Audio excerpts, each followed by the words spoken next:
Have you ever tried quieting your mind? It never works, does it? I have been meditating for more than 10 years. I spent most of those 10 years trying to force my mind into stillness, and it just didn't work. However, among all those failures, I actually learned some techniques that did work for me. Let's look at 3 of my favorite techniques. These 3 meditations correlate with 3 books that I suggest for people new to spirituality. I'll link that in the cards below. Number 1.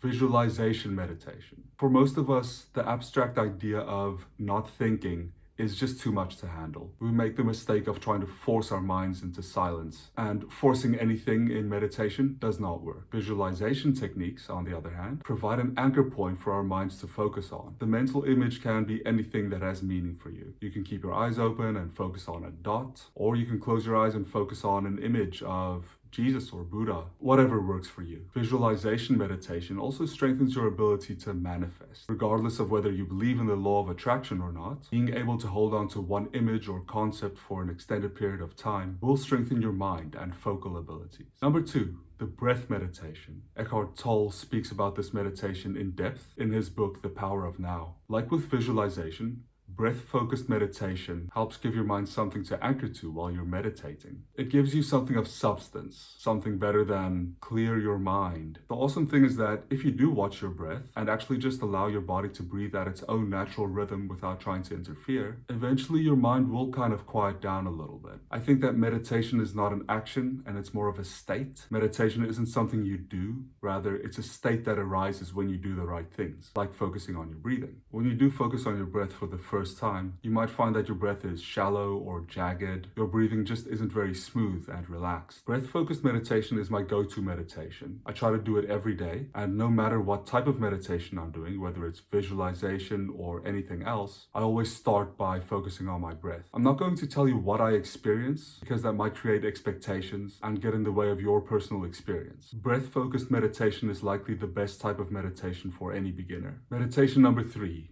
Non-grasping meditation. So this is a name that I came up with myself after reading Anthony DeMello's book. There's a specific paragraph where he says that, and I'm paraphrasing, non-grasping is the essence of spiritual freedom. Reading those words made something ping in my head. I've given it a lot of thought, and on a logical and metaphysical level, it makes sense. It makes sense that non-grasping is the ultimate form of freedom. It is very vague and subject to interpretation, but it's something I've found very helpful in my meditations. What I like to do in the middle of my meditation is simply think of the idea of non-grasping and what that means to me. When I combine that with releasing tension points in my body and focusing on my breathing, I get pretty remarkable results. Once you really get the hang of the non-grasping meditation, it's also pretty easy to apply in everyday life. See what happens. Maybe you find yourself in a challenging situation and kind of conjure up the idea of non-grasping. Eventually you can determine what works for you. So those are my 3 favorite meditations. I think that what makes a good meditator is someone who sits down and tries consistently. Building a habit is without a doubt the best way to become a proficient meditator. Once a habit is established, you can improve your technique from there. I'm by no means an expert meditator, but having a habit anchored in my daily routine where I set aside